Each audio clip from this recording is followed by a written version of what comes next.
Hi, I'm Dr. Wajida Small, Purpose Alignment Coach and host of Leading with Purpose, a podcast for career and entrepreneur women of color on the rise into positions of leadership and influence in their organizations and industries. Welcome, and thank you for joining me.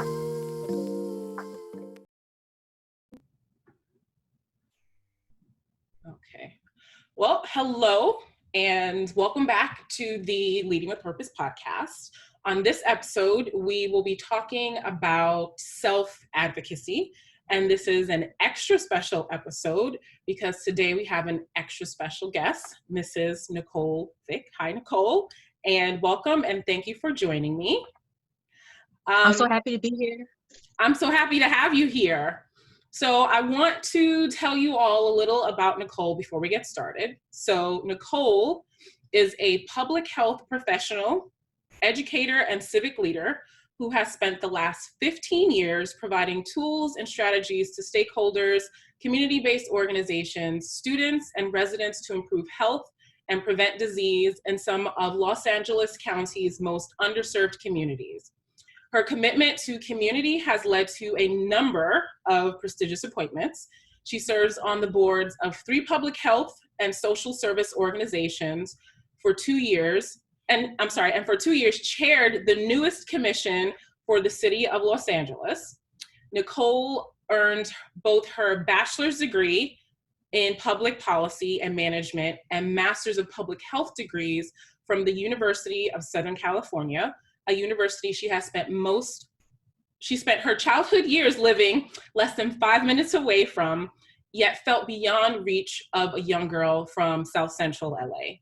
In her first book, Pushing Through, Finding the Light in Every Lesson, she shares both the heartbreaking pain and extraordinary triumphs that led her to advocacy and social justice work. Her story takes place against the background of the long neglected and overlooked community of South Central LA, where she grapples with the grotesque imbalances of power and privilege as it unfolds in every aspect of her life and those around her. I am so excited to have you host with me today. Welcome, Nicole. Hello, everyone. Hi, Dr. Small. Thank you so much for having me here. I'm really excited to have this conversation because I think it's a conversation that has not been had, especially among Black women. Mm-hmm. I wholeheartily agree. So where do you want to start today?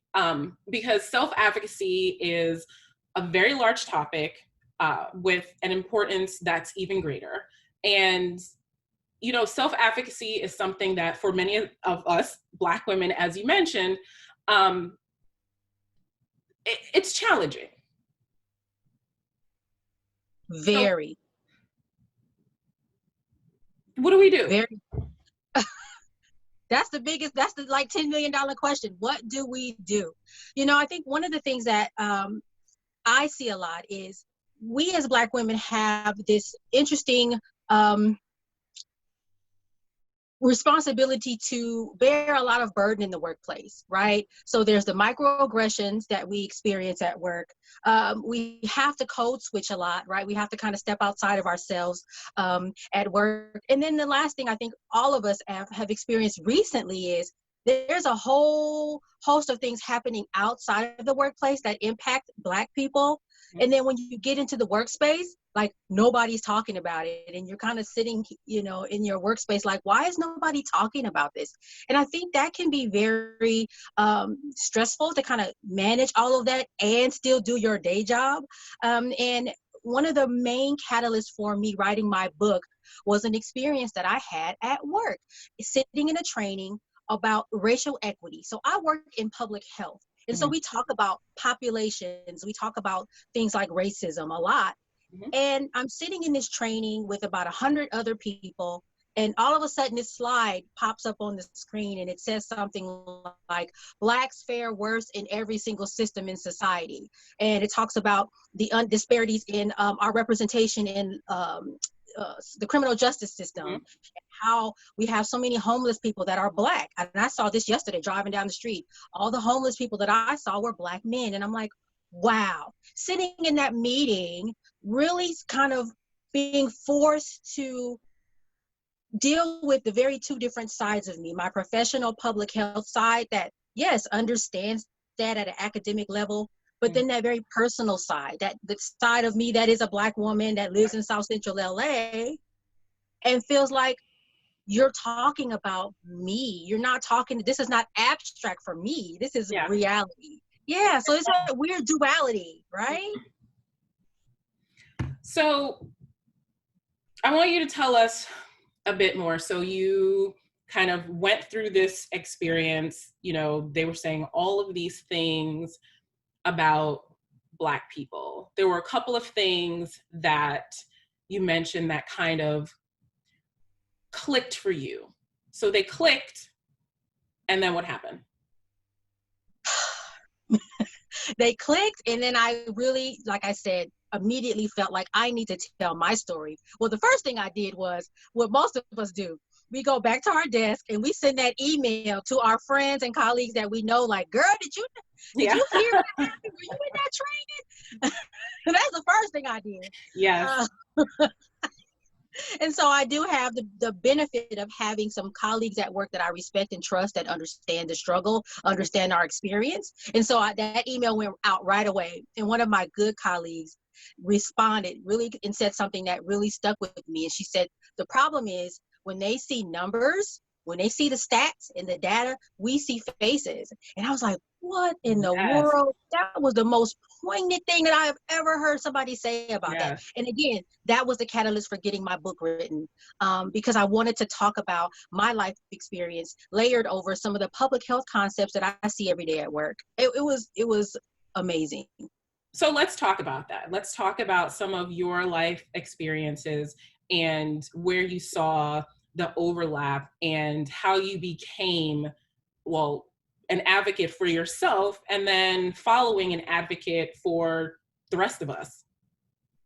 Well, I think one of the most interesting experiences I've had just in the work field, when I started to work in public health, I was stationed in South Los Angeles, and I had a geographic area that included South Los Angeles and West Los Angeles. So for those of you that are not from Los Angeles, South Los Angeles is Watts, Compton. You guys have heard about those places on all the rap videos. Yeah. You guys know what, what those areas are. And then the west side of LA is Santa Monica, right? Beverly Hills, high income.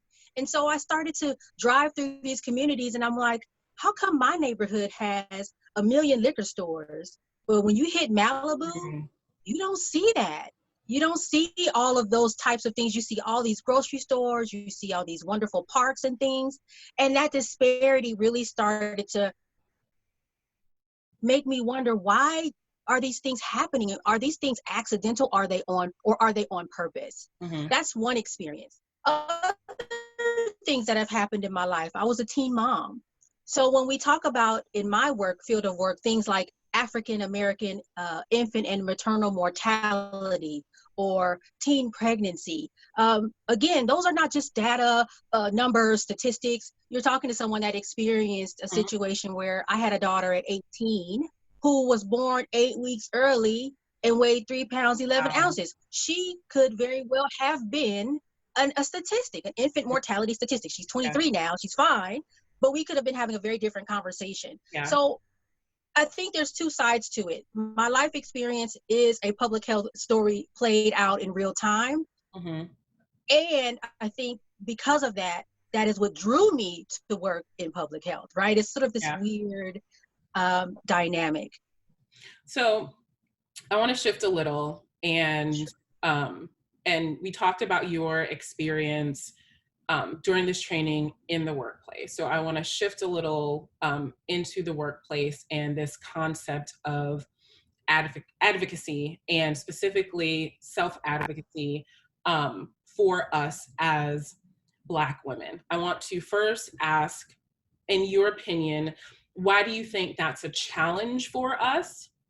The second part being, how do we move through that challenge and start to advocate for ourselves, understanding that even in a workplace, we can become a statistic? Absolutely. Those are great questions. I think one of the biggest reasons why Black women have the hardest time sort of pushing for change in the workplace, first of all, I don't know why, but I feel like we often have the burden of being the ones that push for change. I don't know. Maybe it's because I You see do. it more often, but we're the ones always trying to speak up. Like, that's not right. We Mm-hmm. shouldn't do it this way. And I'm like, why are we always the ones that have to bear that burden? Um, One of the things is definitely if we are a little too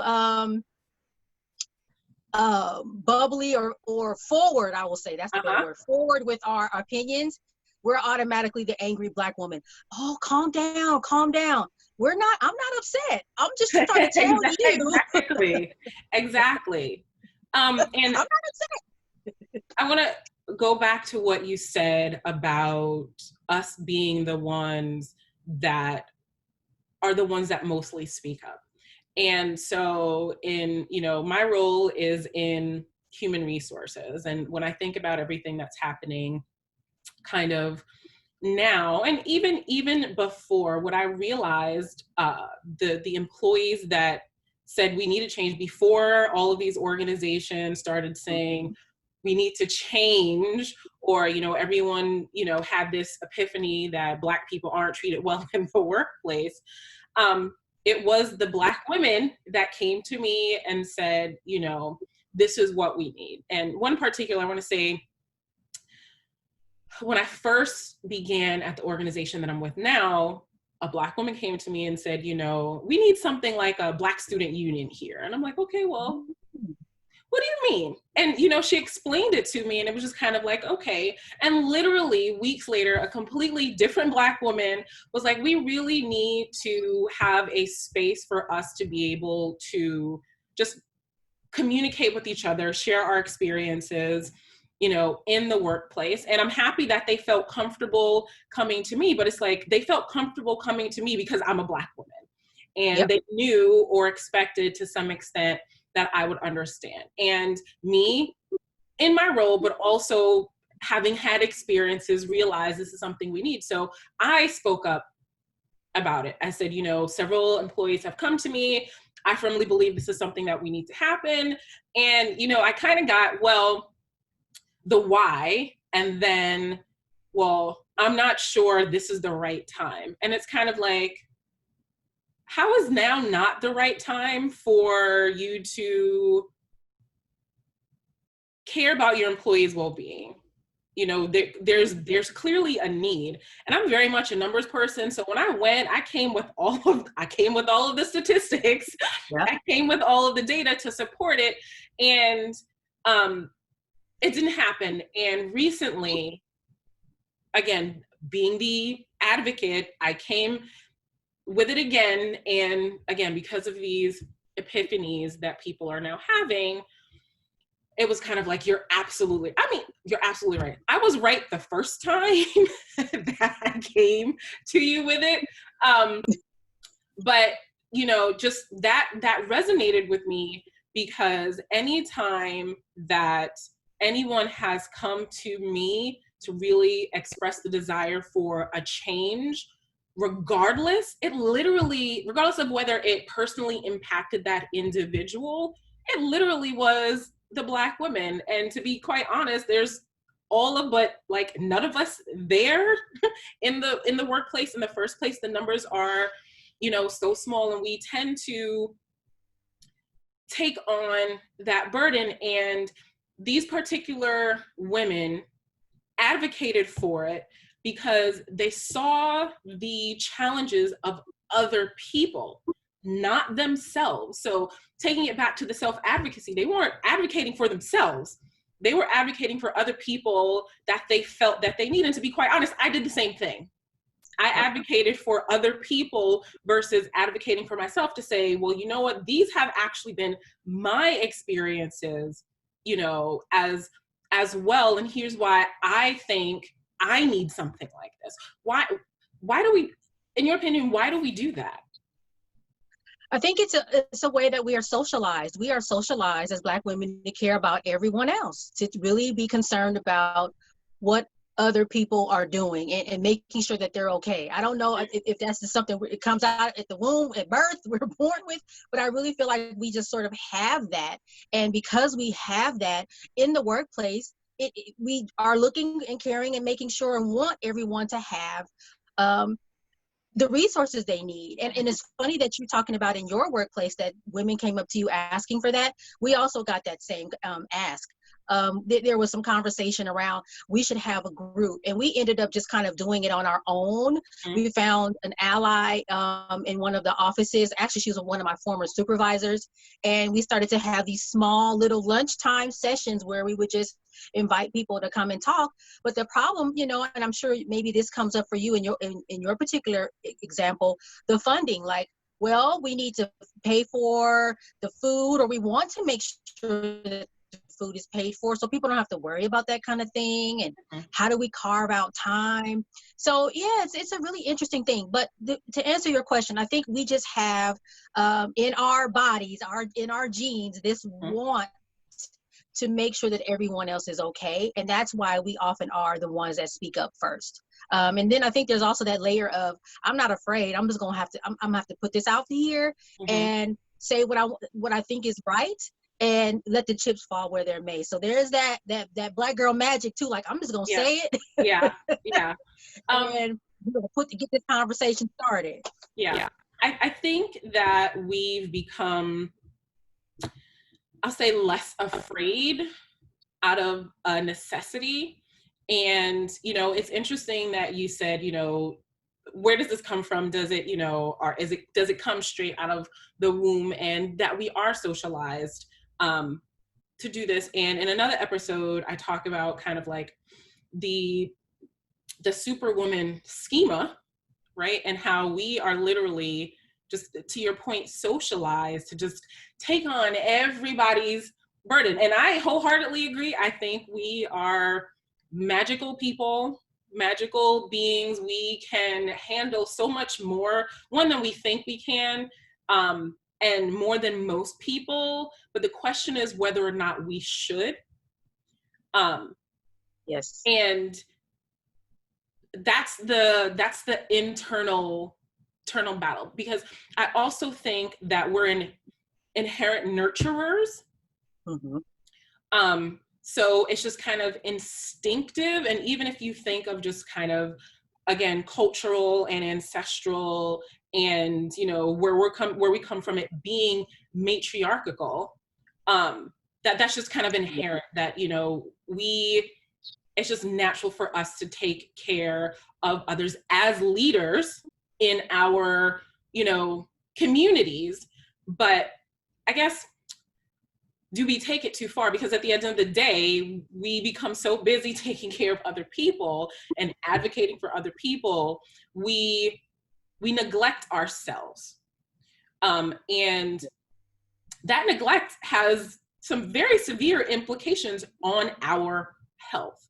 So can you talk about that a little, specifically kind of the, you know, mental and physical and emotional health impacts of this not self-advocating and in our workspaces, but even when we think about, you know, our health, just self-advocating when we're, you know, going to the doctor and stuff like that? That is a big question, and it's so much to share, because I can go in so many different directions. But we all know the impact of stress on the human body, right? So if you are constantly under a state of stress all the time, stress because of work, stress because you're the one that always speaks up in the office, and then, you know, or stress in the home, your body starts to wear down, and it kind of makes you more likely to have things like high blood pressure and diabetes. So that stress level, just the stress of being a Black woman in America, is enough to cause us to have hypertension and diabetes, heart disease. So add on to the workplace stuff, the family stuff, you know, worried about your kids. Are your kids going to be safe when you send them outside to go to school? And, you know, all of that stuff really just weighs on our bodies and wears us down. And it does play out, again, high blood pressure, diabetes, heart disease. It plays out with this whole issue I talked about earlier with African-American infant and maternal mortality. You know, just that stress can wear on our bodies and impact our ability to have a safe delivery, and make it out. You know, there was a woman that recently just died. I think she was in her 20s. She was Wow. pregnant and she had a heart attack. I think they said she ended up having a massive Yeah. heart attack. She was in her 20s. So she passed away and her baby passed away. The Mm-hmm. stress. One of the things you just talked about as well is this implicit bias with our physicians. We go to the doctor, and we may say, I don't feel good. Something isn't right. And we may be dismissed. Oh, it's nothing. Just go home and take a Tylenol. Oh, you'll be okay. And then we've heard so many stories where no, it wasn't just that. It was something more serious. I Mm-hmm. mean, when our world famous tennis player could almost die in childbirth because she wasn't believed when she went back to the doctor and Yeah. said something's wrong. Mm-hmm. So there's just a lot of layers, for all of this. Mm-hmm. All right. So I want to ask some relatively pointed questions, and I want to kind of take it back a little to the workplace. Mhm. Um, how can we, as Black women, um, find other Black women or other people to engage with to kind of help us move out of a space where we don't speak up? So we talked a little about like the group that was created in your organization, my advocacy for an employee resource group. I think part of this kind of I can do it myself prevents us from seeking help. And I think in my opinion, seeking help from other people is a way for us to self-advocate. Yes, absolutely. Absolutely. I have been fortunate in my work experience to be mentored and, work with wonderful Black women in leadership positions. Like, I first came into my work in public health, and my supervisor was in her 60s and a vegetarian, and she ran marathons and was a nurse. Mm-hmm. And soon after that, a physician, Black woman physician that mentored and guided me. And so sometimes that doesn't happen in every workplace, right? You get to a workspace, maybe there is no, supervisor that actually is a Black woman that you can kind of, say, can you please mentor me? Sometimes that doesn't happen. Mm-hmm. But I think it's really important, as you said, you have to look for those colleagues and those allies that you can talk to. And it can be hard to find, but I think when you find it, you know if that person is the person for you, right? Based on sort of how they present themselves, how do they talk, what they are talking about. Yeah. And that's really easy to figure out. That person probably isn't the person, but this person over here, this is the person I can speak to. And sometimes it is important to sort of create those formal groups, like as you said, the colleagues wanted a Yeah. formal group, but sometimes you have to go rogue and do your own thing and Yeah. create your own system. Okay. Yes. You mentioned allies. I think, and from my experience, another challenge that we have is, I'll say there's like an inherent distrust of Yes. people that don't look like us because Yes. they can't possibly understand what it is that we're going through, what our challenges are. And I can understand that.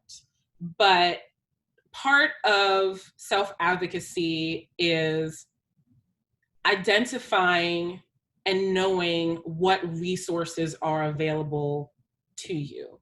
And sometimes those resources don't look like you. Right. How do we get away from they can't possibly help me to this person might actually be a resource for me to get the help that I need? That's a good question, because you're right. I mean, they don't understand because they don't have the lived experience. But daggone it, if they got a direct line to the boss that you don't have, and they're willing to help you do that, then Yes. you better have a conversation with that person. Yes. So sometimes it's not about them understanding, you know, they need to understand to a certain extent, right? They Yeah. need to get the concept or the big picture. Mm-hmm. But it's more important that if they have that connection and are willing to go to bat for you, Mm-hmm. that's more important. And I think, you know, you do need to find those people in the office, figure out who that is. And that oftentimes is just keeping your eyes and ears open, paying attention to the conversations and the connections that people have.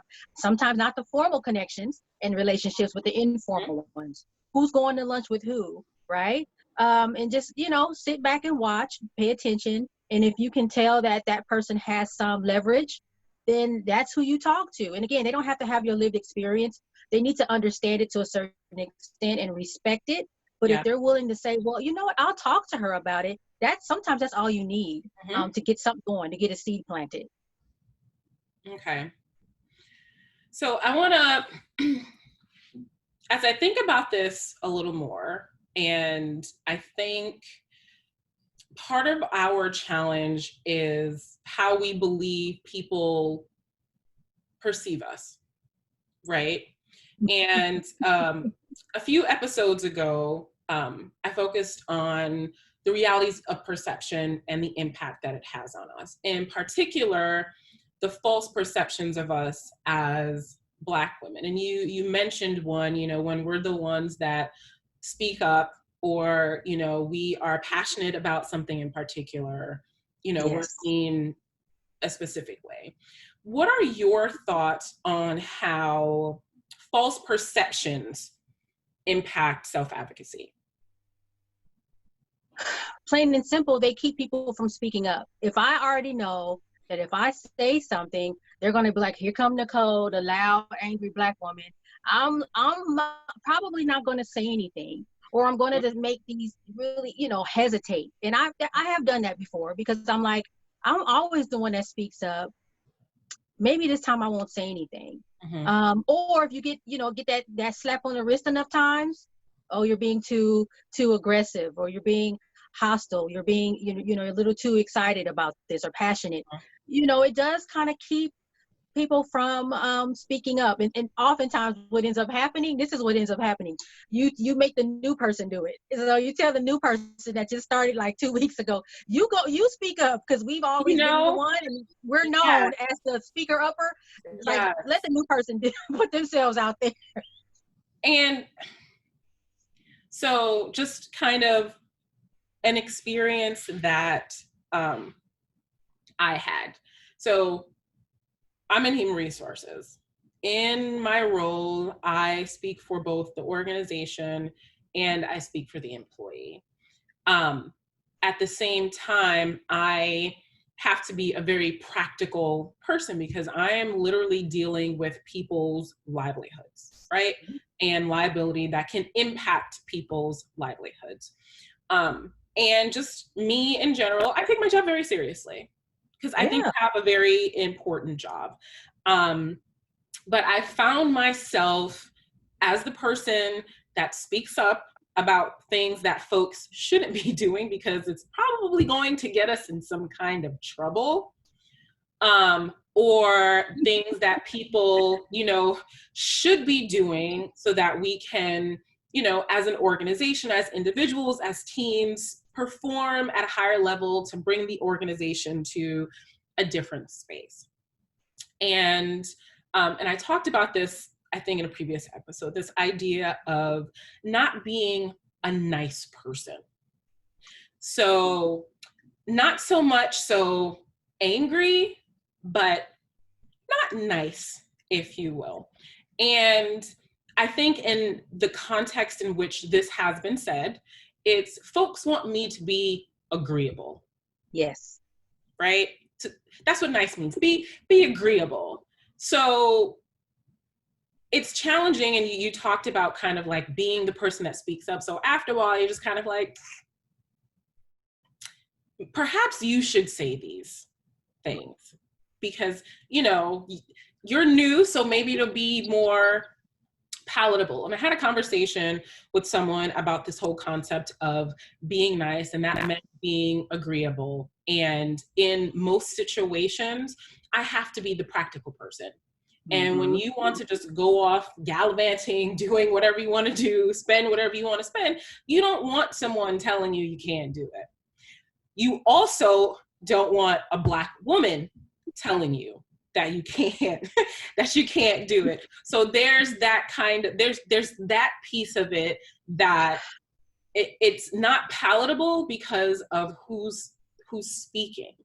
And I was told by someone that, you know, I needed to speak up a little more, right? And I explained to them that, one, because of the perception that people have of me as a Black woman, period, regardless of the fact that I actually have a PhD in my field. So I'm quite educated in my field, in my job, what I'm supposed to know for this job. Despite all of that, it's me saying it, right? That's the first part. And I also don't want to talk for the sake of talking, because there's already this kind of notion that, and there are some people that I'm not qualified. So they're going to question any and everything that I say. So I'm just very careful that whenever I'm really a part of a conversation at all levels, that we're talking about things that are practical, we are strategic, you know, in the conversation, and that there's going to be value added and it's going to result in action. That's just the way that I operate. Right. And I was told that I understand that, but when you don't speak up, you're not seen as, you know, when you're not a part of those conversations, you're not seen as an executive. Interesting. Right? And then my counter was, I'm not sure I understand what you say, because ex-white man, in every single meeting we have, literally and the person I was talking was like, oh, well, yeah, so-and-so, you know, really doesn't contribute strategically. It's just very tactical, and sometimes it's not even relevant. So in my mind, it's kind of like, in order for me as a Black woman to be seen as an executive, I have to say something regardless of whether or not it's relevant or makes sense. But this other person that doesn't look like me literally is seen more as an executive, and whatever they say literally has nothing, literally. And I'm sorry I'm venting right now, but it was just kind of like, that took me aback, and it was just kind of like, but you know, even just that perception. So there's a perception of talking too much, right? Or saying what needs to be said, and then also not saying anything. Hold on. So I'm stuck. Yeah. So how do I get unstuck? I don't know. That is one of those situations where you're damned if you do and you're damned if you don't. You know, I've had a supervisor say to me, are you okay? Because sometimes I look at you and you have a look on your face, and I'm like, what is she talking about? Like, what? I didn't even ask what she meant. I was like, I'm fine. But like, there's all these weird nuances and weird things that happen in the workspace. And I'm like, I have no idea what you're talking about. And like you said earlier, am I supposed to just be smiling all the time? Like, you know, walking around like what is exactly? I don't know. And that, I think, is going to always be difficult for us, how to sort of toe that line. You know, do I say this? Or if I say this, am I saying too much? Because there's always going to be some sort of feedback. Oh, you're not speaking enough. Or, oh, you might, you know, you're talking too much. It's so weird. And then we're also, on top of that, our own concern and worry about, am I talking too much? Am I not talking enough? Do they respect me? I don't know. You know, so we get all of this language, this self-talk, and then we get also this information and feedback from our colleagues and our supervisors that doesn't really seem to make sense. It's like, I don't understand. And so I honestly, I don't know how we navigate that, except to have that sister circle, that group of colleagues that you can kind of vent to, and bounce those ideas off of, because I don't know how you change those perceptions that are long-standing and have been here forever. It's such a difficult thing to figure out. And I have friends that that are executives, that are like vice president of companies, and they have been told that same thing. You're a little too, why aren't you smiling? And maybe they don't say it that way, but it kind of means that, why are you so, straight faced? And it's like, I'm at work, I'm concentrating. Exactly. So I want to go back to something you just said about the, us having to have those sister circles. So how do we create safe spaces, both inside and outside of our workplaces, to promote wellness for ourselves and to kind of buffer ourselves from those challenges and the negativity that we face in all of these spaces that we're in? So I was, like I said before, I was really, lucky to have a group of colleagues in my workspace that I knew that I could talk to. And literally, it's like, a list of 5 or 6 people that if something goes down, I can hit that email out right away, or maybe not via email, not work email. Maybe we will get on the phone and do a text message. That's very important to highlight, not the work email. Right. Yes. And really just kind of have a conversation, or pick up the phone and have a conversation, and just really bounce some of that stress off of each other, because we all understand the office politics. We understand how the system works internally. And sometimes it's good to have that person or people to really have those kinds of moments like, oh my goodness, why is this taking so long for this project to get pushed forward? We've been working on it for a year. Or why don't they understand that we should talk to the Black community in this way about this particular health issue, and not this way? Or, those types of things. We can have those venting sessions.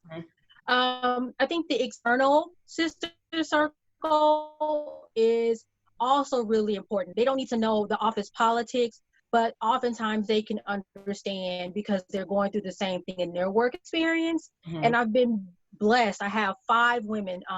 Again, 2 of them have their doctorate degrees and are doing a lot of great work. Some of them work in community-based organizations. And, they don't necessarily understand what's going on in my workspace, but we can talk about things like, one thing we did a couple of years ago, I said, I want to get to a certain level in my work, life. I want to be this thing. I had a specific position in mind. I don't know how to get there. They came to my house with poster board paper, breakfast, mimosas, and sat down with me, and we strategized. I still have the paper in my desk. Okay, so you want to be here. These are the things we think that you should get to, and help me talk through that whole process. So they don't understand my job per se. I mean, to some degree, yes, or the politics involved in my work, but were able to guide me and help me understand what my work looks like 10 years from now. And so that's the benefit of the external sister circle. And we have just been able to connect over the years through work. It was really weird. I met them in some community level work that we were doing in South LA. And I don't even remember when the line got crossed between, we're working on this coalition together, to like, we're friends now and we talk about everything. But it has been amazing, in a good way, to really have people who get it help you figure out what to do next. Yeah. I think that's extremely important. I don't even want to say that I don't have an external sister circle.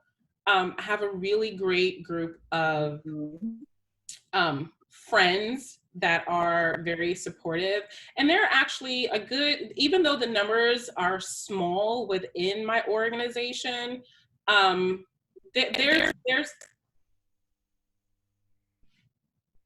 there's a couple of us that are able to really have those very deep conversations and share our experiences.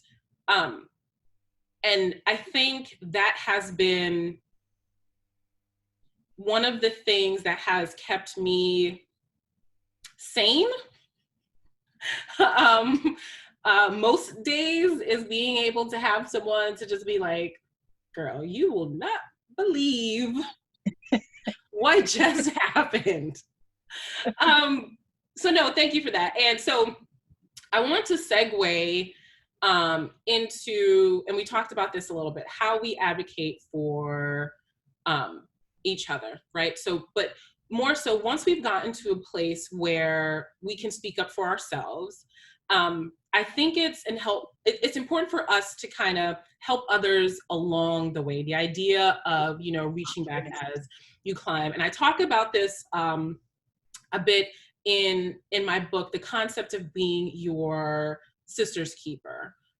So from your perspective, why is it important for us to look out for each other, specifically, you know, reaching back as we climb, once we've gotten to a certain place, to kind of help the others coming up to say, hey, this is what the real deal is, and I want to help you. Yeah, I actually feel like it's my personal responsibility to do so, especially because other women have done it for me over the years and have made sure that I was okay. Going all the way back to the days when I was a student worker, and I'm sitting with one of the epidemiologists. She was a Black woman. I've never seen a Black woman epidemiologist that worked with numbers until I met her. And she said to me, you need to go back to graduate school. You have your bachelor's degree, fabulous, great. You need to go to grad school. You will increase and double your salary. And I was like, oh my gosh, that's 2 more years of school. I got this baby. I don't want to do this. 2 years will pass anyway, is what she said to me. And she was right. Mm-hmm. And I still work with this woman today, 20 years later. And so I feel like just as she gave me that tidbit of information and that little bit of guidance, and all the other Black women have done that for me, it is my responsibility to do that. So it's not even about, well, you should do it because you know, blah, blah, blah. It's my responsibility, because we have to make sure that we are at the table. As another person told me, if you're not at the table, you are on the menu. So you have to be in those seats to be able to guide. If you are not at the table, if you don't have a seat at the table, then you're on the menu. Before you continue, break that down for us. So if you're not in the spaces to be able to guide a conversation or shape a conversation, baby, they sit at that table talking about you and what's going to happen to you. So you need to be at that seat, at that table, to say, this is how I think this should happen. Otherwise, girl, they talking about how they gonna get rid of you or how things are gonna happen. You ain't lying. Right?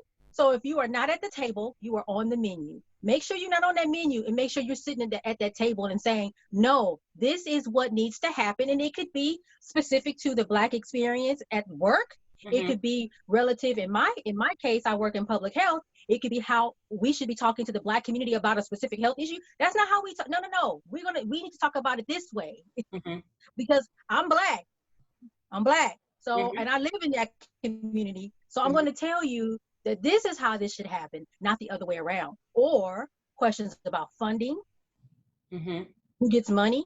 Well, guess what? There's something happening in South LA, for example, I could say, and they need increased funding for this thing. So if you're not at that table, there will be decisions made about y'all that you won't have any say-so in. So that's why I feel like when students come to me, because I'm also an adjunct professor, Black students come up to me, or they're not sure about what they want to do in life, it's my responsibility to try to make sure to guide them in the right place. There is a woman in my office that works with me now. And this is a good testament to what you're talking about. One of my colleagues said, hey, I have a friend. She wants to come work where you work. Can you help her with her application, help her, give her some tips? I said, absolutely. So I gave her some tips, whatever. And didn't hear anything else. You know, she thanked me, but I didn't hear anything else, forgot about it. Fast forward, in my office, we have an opening. We have a vacancy. And so we're interviewing, and this Black girl comes in, knocks that interview out the park. Do you know I forgot She said, I thought you were doing it on purpose, Nicole. You forgot that you were the one that helped me with my application. I said, I'm so glad I forgot that was you, because then that way I can say I was totally objective, because I Yeah. actually had forgotten that was the same Yeah. person. So I hired her.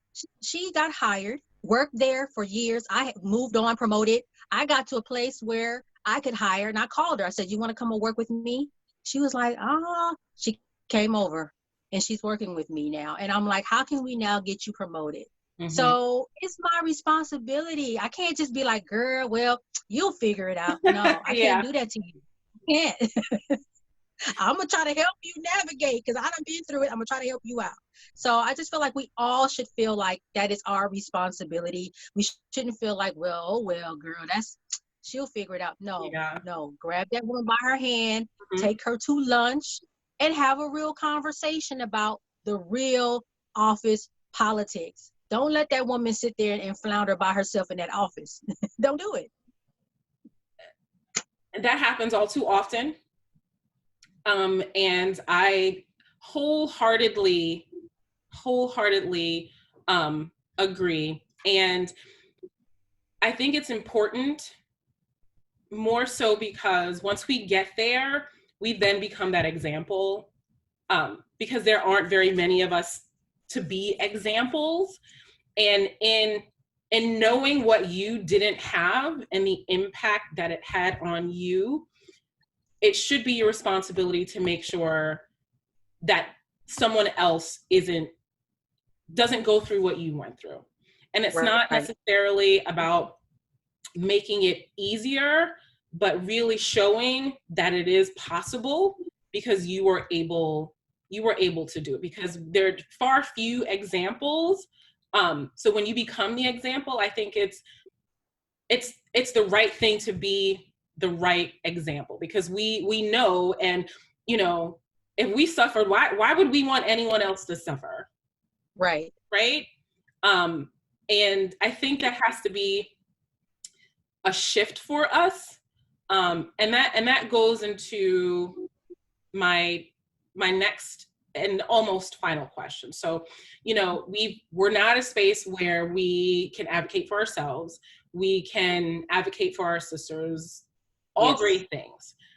However, regardless of this, if we are not in a safe space, or we're not able to create safe spaces for others, the work becomes almost impossible. What do you consider a safe space, and how do we create them? So the safe space at work, or the safe space at home? At work? Let's just focus on work for now. But I will actually more so in general, because where we grow up can be difficult. Our organizations can be difficult, and space can be a physical space. Space can be a mindset space. Space can be an emotional space. If we're not in a safe space, all of what we want to do just kind of can't happen. So how do we create, first, safe spaces for ourselves? And you can focus on any of those contexts. And then how do we be in the positions, and I'll just say being in the positions that you and I are in, to help create safe spaces? How do you create a safe space for others? It's such an interesting question, because, while you were talking, I was thinking to myself, is there a safe space anywhere for Black women, anywhere? And there's a meme or a quote that I saw, and I'm probably going to butcher it, but it's something like, when you exist in a society or a space that was not designed for you, simply existing is sort of like, this place of sort of justice, or like really trying to forge through.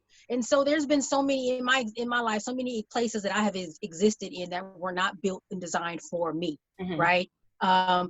Being a plus size woman in a world designed for straight sized people, going to a predominantly white institution where everything is, you know, all the people that are around are white, and I am this Black girl from South Central that's pregnant, trying to navigate through this space that was not designed in 1880. My school was, I think, Yeah. built in 1880. They weren't thinking about Black people coming through this space. Mm-hmm. And then so there's so many spaces that are not for us, that even just to try to carve that space out is like just a moment of protest, and like, this is what I'm going to do. That headspace, I think, that you're talking about is really a big one. If your mental space is not right, it's going to be hard to get out here into this world that, again, is not built for and designed for us, and is intended to, to be perfectly honest, push us down and oppress us. So again, those sister circles, we got to start getting out of being afraid of going to therapy and talking to people and talking to counselors and things, and having someone to unload those very toxic things that we go through from day to day to get our mental together. I'm also a big advocate of self-care. You may see my fingernails are all painted nice and pretty. That's my self-care strategy. Every Sunday, I literally sit down with nail polish and paint my nails. That is the only time where my mind is still, because I can't move with wet polish. I gotta sit still until it dries. And so for me, that is my only way during a crazy week to say, I'm going to be quiet.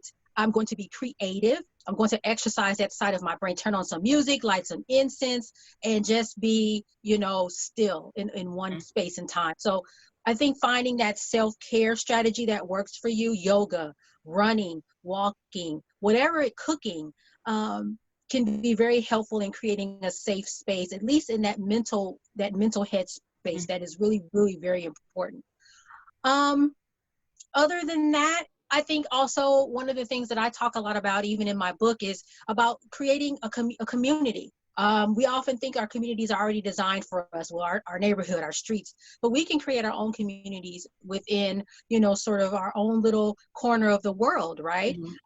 Finding things that we are talented at that may have nothing to do with our work, right? The nail polish world, for me, could be one. I love fashion. So I've created a community where I try to bring people together and do pop-up shops. Now that's something that's, you know, maybe above and beyond for a lot of people, but I literally open my backyard, allow Black women vendors back there, and they sell their clothes and whatever they have to the community. So I'm trying to build community just in my own backyard. So there's a lot of different ways where you can sort of carve out this protective sort of circle around yourself, either through self-care or trying to build community around yourself. Like, that's okay. I'm not gonna deal with what's really happening outside. I have to deal with it, but I can also kind of carve something out for myself. And I think that's really, really, very important, especially for Black women.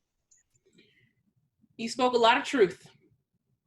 And I thank you for that. And before we leave, I would like for you to tell us or leave us with what you would consider the 3 most important things that we need to do as Black women to ensure that we have and take advantage of the resources we need to maintain our physical, mental, and emotional health. I think the first one kind of goes back to what we said in the very beginning about us being those martyrs. We put ourselves on the line. We're the first ones to speak up for ourselves, for everybody else. We're looking out for everybody else. First one is to be selfish. Right now, in a specific moment, this is about me and what I need to be healthy, and I can't worry about anybody else right now.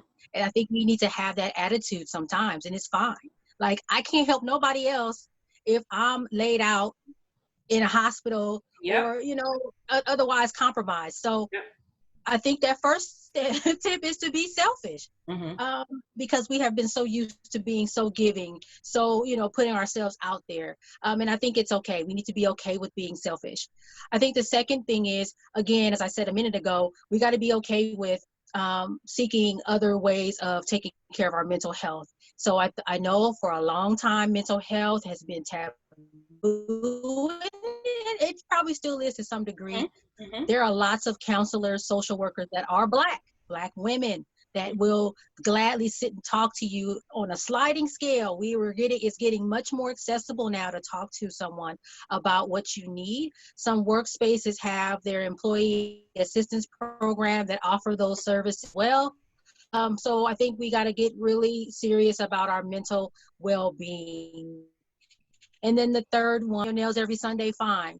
If it's going for a walk with your dog or your kid or whoever, a couple times a week, whatever it is that's going to give you that moment where you can be yourself, you can think, kind of let all that stuff go and just think about the things that are important to you or that you care about.